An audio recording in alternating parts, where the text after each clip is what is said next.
Sering sih itu. Online offline berarti? Offline online. Oh. Tapi pundak jadi berat. Iya. Agak gak tahu diri. Ya pokoknya mah DEMA FST Kabinet Agia Prasanda Adaptif Akseleratif. Nerd DEMA FST. Halo Sobat Saintek semua, Assalamualaikum warahmatullahi wabarakatuh. Welcome to Tako FST or Talk Nerd DEMA FST, di mana tempatnya kita ngobrolin hal ala asik atau happening juga seputar DEMA FST ataupun yang lainnya bersama narasumber yang pastinya keren-keren. Nah, di episode pertama kali ini bersama aku Sapani Safaf, udah ada nih di tengah-tengah kita hadir orang nomor 1 di DEMA FST. Siapa lagi kalau bukan Tum Heri Hermawan. Halo. Oke, kabar baik kan? Alhamdulillah, walaupun sekarang lagi cuacanya labil ya. Kadang panas, kadang dingin, tapi alhamdulillah sehat sejahtera. Gimana Safa? Apa kabar? Baik Kang, deg-degan sebenarnya. Tapi nggak apa-apa, bismillah. Nah, sesuai judulnya nih Kang, kita di sini bakal ngomongin DEMA FST lebih jauh lagi buat lebih dekat lagi dengan DEMA FST itu sendiri. Tapi sebelum kita ngobrolin itu, Salma mau nanya dulu nih, kesibukan Akang akhir-akhir ini apa? Oke.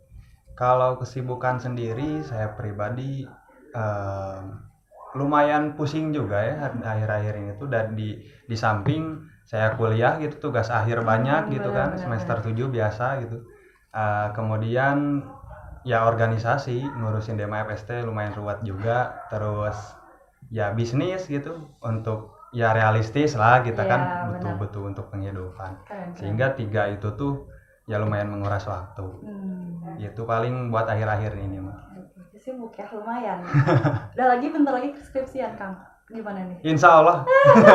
Doain aja. Semangat. Nah, sebelum ngobrolin lagi DEMA FST, pengen tahu juga nih Kang, kalau pengalaman organisasi sebelum Akang menjabat sebagai ketua umum DEMA FST. Oke, untuk pengalaman organisasi saya waktu maba 2018 itu jadi staf ahli DEMA U di Kementerian Pendidikan dan Riset Teknologi. Kemudian 2019 itu tepatnya semester 3 saya masuk ke Pleno Tengah Himatip, Himpunan Mahasiswa Teknik Informatika, jadi bidang PAO. Kemudian di semester 4 semester 5-an saya masuk DEMA FST yang waktu itu ketuanya Ketum Izul, jadi bidang PAO juga. Terus sekarang lah sampai ya begini. Sampai menjadi orang nomor 1 di DEMA ya kan, udah keren banget emang Ketum Heri itu. Nah, lanjut nih Kang ya, mengenal lebih jauh DEMA FST itu sendiri. Nah, DEMA FST itu sebenarnya apa sih Kang? Terus kedudukannya di ranah fakultas kita ini itu apa? Oke, mungkin kalau misalkan kita ngebandinginnya sama universitas lain, itu beda dari segi penamaan. Kalau di universitas lain mungkin BEM ya, Badan Eksekutif Mahasiswa. Nah, kalau untuk di jajaran UIN itu DEMA, Dewan Eksekutif Mahasiswa. Nah, tentunya kalau misalkan kita analogikan di SMA atau SMK itu ada OSIS. Nah, OSIS itu kan sebagai pelaksana kegiatan siswa tentunya. Nah, kalau misalkan di tataran mahasiswa, universitas itu ada DEMA untuk pelaksana kegiatannya. Nah, misalkan untuk di UIN sendiri nih, ada tiga struktur organisasi. Misalkan di ranah universitas itu ada DEMA U, Dewan Eksekutif Mahasiswa Universitas. Nah, kalau di fakultas ada DEMA F. DEMA F. Nah, untuk di Saintek DEMA FST. Nah, terus di jajaran jurusan itu ada HMJ. Nah, misalkan kalau di Saintek ada 7 HMJ ya, ada Himatip, Himanitro dan sebagainya lah. Itu kira-kira. Oke, ya, mulai terbayang sedikit ya, DEMA FST itu sejenis kayak BEM-nya kalau di universitas lain gitu kan, tapi di ranah fakultas ya Kang kalau DEMA FST itu sendiri. Nah, kita tahu nih ya Kang, kalau DEMA FST itu punya nama kabinet di setiap periode kepengurusannya. Nah, kebetulan di periode sekarang itu namanya Agia Prasanda dengan tagline-nya adaptif akseleratif. Nah, ada cerita apa sih Kang di balik nama tersebut? Oke. Ya, ini lucu sih sebenarnya. Gimana tuh? Lucunya tuh waktu kita launching nama kabinet, saya bikin PowerPoint. Nah, di PowerPoint-nya itu ada 2 gambar. Gambar pertama itu mobil Agya dan yang kedua itu PT Paros Prasanda kalau nggak salah. Nah, saya pas maparin itu kan apa ya, audiens itu pada bingung. Nah, terus saya ulangi lagi. Nah, untuk nama kabinetnya ini, dua gambar ini, kira-kira ada yang tahu nggak? Akhirnya semuanya mulai pada senyum-senyum. Ya, betul, nama kabinetnya tuh Agya Prasanda. Nah, kalau dari esensinya, Agya itu artinya cepat. Nah, kalau Prasanda itu sesuai. Nah, ini berangkat daripada kondisi saat ini. Yang mana kan situasi pandemi kayak gini harus betul-betul di ranah organisasi gitu ya, jangankan di ranah ekonomi atau pendidikan, organisasi pun harus cepat sesuai. Nah, tentunya dari asalnya kita membuat kegiatan atau menjalankan tupoksi kita sebagai pengurus organisasi itu kan secara offline lebih enak, tapi ini tiba-tiba kita dipaksa untuk online gitu. Nah, sehingga kan harus ada sebuah visi untuk mengubah arah gerak dari organisasi untuk kemudian nantinya berjalan secara online itu seperti apa. Nah, di samping itu juga kesesuaian ini harus disertai dengan kecepatan tadi. Nah, kita satu periode itu sekitar 12 bulan. Kalau sekarang itu dikompensasi jadi 10 bulan atau 11 bulan gitu kalau nggak salah tuh.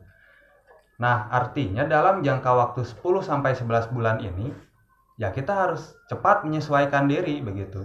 Untuk kemudian uh, kita memberikan ide-ide untuk menjalankan organisasi di kala pandemi itu seperti ini nih.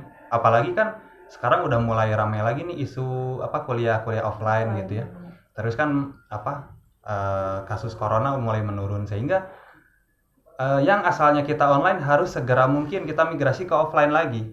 Nah, sehingga Agya Prasanda ini bisa menjadi doa lah untuk kita organisasinya menjadi cepat dan sesuai, adaptasi dan akselerasi.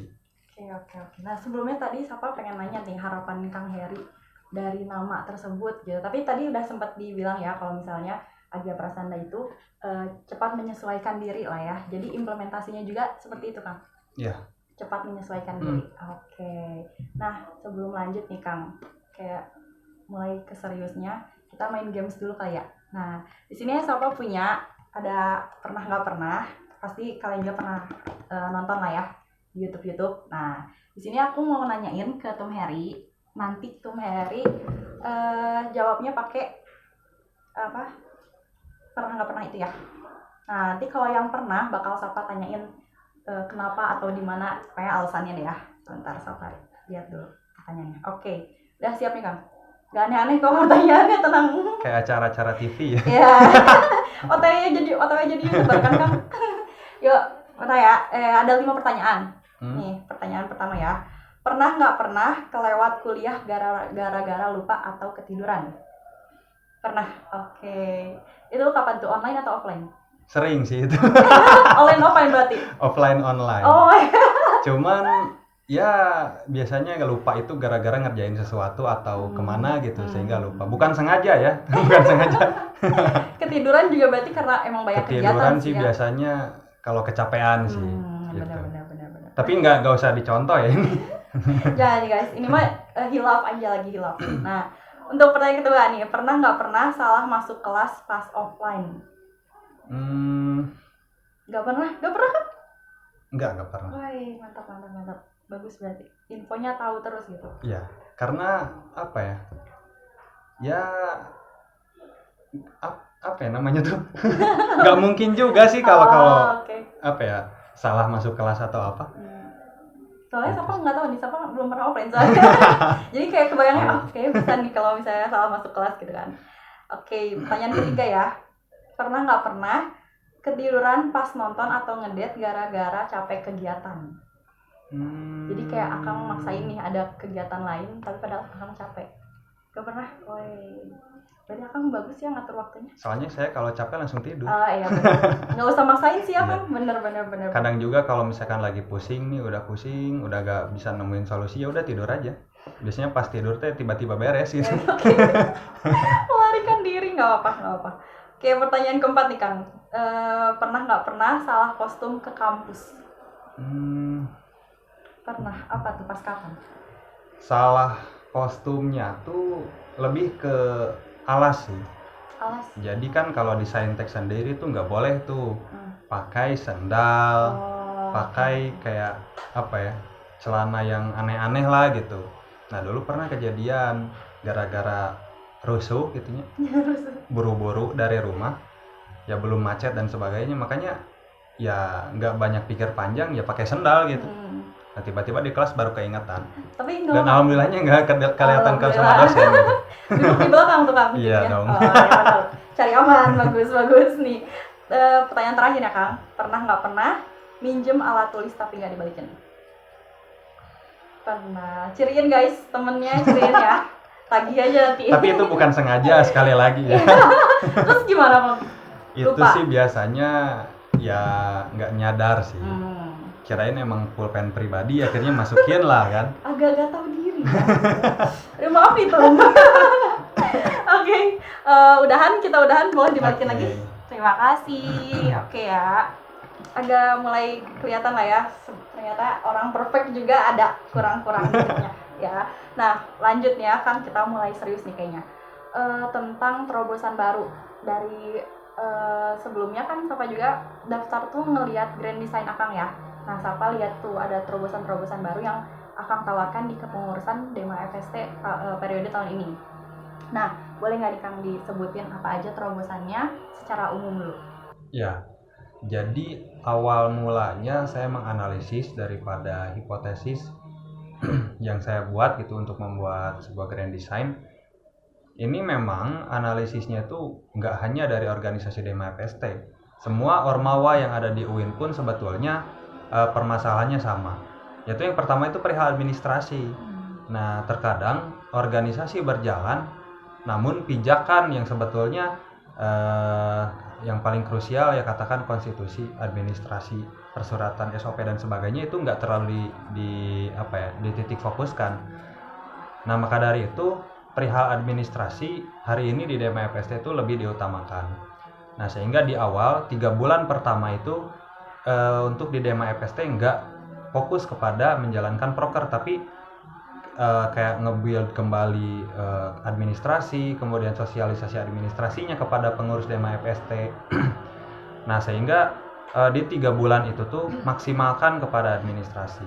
Nah, selain itu juga hal yang paling krusial sebetulnya di tiap ormawa itu ada tupoksi bidang yang tidak termaksimalkan, yaitu bidang advokom. Itu nggak hanya di Dema FST ya, di ormawa lain pun seperti itu.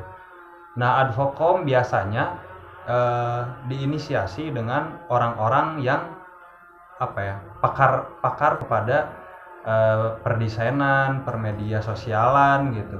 Nah, sehingga advokasinya itu tidak tersentuh sama sekali atau kurang tersentuh lah. Nah, maka dari itu hari ini kita coba dikotomi advokom itu menjadi kajian strategis dan advokasi, kemudian menjadi komunikasi media dan informasi. Nah, 2 bidang ini lebih fokus kepada tupoksinya masing-masing, advokasi dan media. Nah, untuk Kastrat sendiri ya alhamdulillahnya sekarang memang terlihat lah mulai memfokuskan kepada advokasi mahasiswa Saintek, kemudian menjadi pion terdepan untuk kemudian mengkritisi kebijakan-kebijakan nasional maupun lokal di fakultas gitu. Nah, selain itu pun ya hari ini kita coba mengupgrade lah dari segi komposisi pengurus begitu. Karena memang ini mah ngeliat di evaluasian Dema kemarin agak keteteran ketika menjalankan sebuah proker gitu. Nah, maka dari itu hari ini Dema FST berjumlah 62 orang. Harapannya memang bisa saling bahu-membahu untuk kemudian menjalankan proker lebih maksimal lagi. Nah, mungkin 3 itu yang hari ini kita fokuskan untuk ya Dema FST lebih baik lagi. Oke, tadi ada administrasi, terus ada pembentukan bidang baru berarti ya Kang ya. Nah, kalau buat dari program kerja nih Kang, ada terobosan baru nggak sih yang akan tawarkan? Nah, buat program kerja sendiri itu yang sekarang sih memang kita tidak menghapus program kerja yang tahun kemarin begitu ya. Karena hari ini kita fokusnya membuat sebuah inovasi, kemudian yang kedua itu kreasi. Nah, inovasi salah satunya itu kalau tahun kemarin itu ada penelitian ada PPS lah ya, penelitian Saintek, program penelitian Saintek. Nah, hari ini kita inovasikan yaitu menjadi program kerja Saintek Festival. Salah satunya nggak hanya lomba penelitian saja, tapi lomba esai pun ada. Nah selain itu kita coba apa ya, mengkait-kaitan lah kepada dekanat, kepada jurusan biar lebih powerful lagi. Salah satunya kita sekarang ada piala bergilir, piala dekanat yang nantinya bakalan direbutkan oleh para peserta penelitian. Nah sehingga ya lebih lebih heboh lagi lah gitu nantinya. Benar. Nah selain itu ya mungkin banyaknya untuk kreasi sih di bidang kastrat karena bidang baru. Ada program kerja untuk mengkritisi kebijakan, kemudian ada program kerja literasi, ada program kerja gas, gerakan aksi saintek yang mana turun ke jalan ataupun demo online begitu ya. Tapi memang itu hal yang baru untuk di saintek. Untuk di tataran HMJ itu belum ada kastrat, dan Dema FST hari ini ada kastrat sih, harapannya bisa memberikan contoh untuk kemudian nanti memunculkan kastrat-kastrat baru di tataran HMJ. Ya begitu. Amin. Nah, tadi siapa dengar kastrat gitu kan ya, disebutin nama Ketum Heri. Tentang pembentukan bidang baru ini Kang, apa yang mendasari Akang untuk pembentukan bidang baru kastrat ini tersebut? Ya paling yang pertama itu tadi ngelihat daripada tupoksi advokom sendiri itu kurang maksimal dari sisi advokasinya. Nah selain itu hari ini sebetulnya ketika kita menjadi mahasiswa kan alangkah baiknya untuk menjadi social control atau menjalankan fungsi kita sebagai mahasiswa, salah satunya social control, yang mana setiap kebijakan-kebijakan atau hal yang dilakukan daripada birokrasi itu alangkah baiknya kita mengevaluasi hal itu apabila ada yang tidak sesuai. Nah sehingga sebuah organisasi itu tidak hanya menjalankan proker saja, tetapi ada check and balances ketika birokrasi itu tidak sesuai menjalankan tupoksinya. Nah selain itu sih Dema FST harapannya bisa menjadi garda terdepan, kemudian tetap berkontribusi terhadap hal-hal yang memang membantu untuk mengembangkan masyarakat juga begitu. Amin. Nah, udah mulai serius ya tadi. Nah, sekarang kita flashback sedikit nih Kang tentang Akang yang membuat Akang gitu buat yakin buat maju menjabat sebagai ketua Dema FST. Ya mungkin sebagian besar dari pengurus Dema FST tahun kemarin ya mereka tahu lapangan Dema FST seperti apa, kemudian ya evaluasian setiap bidang seperti apa, kemudian dianalisis dan memunculkan sebuah solusi. Nah dari solusi itu diturunkan lagi menjadi grand design atau gagasan besar untuk kemudian diberikan Dema FST tahun depan. Dan saya pikir hasil daripada analisis saya terkait evaluasian Dema FST tahun kemarin dan berbuah sebuah gagasan, saya pikir saya bisa mengimplementasikan. Dan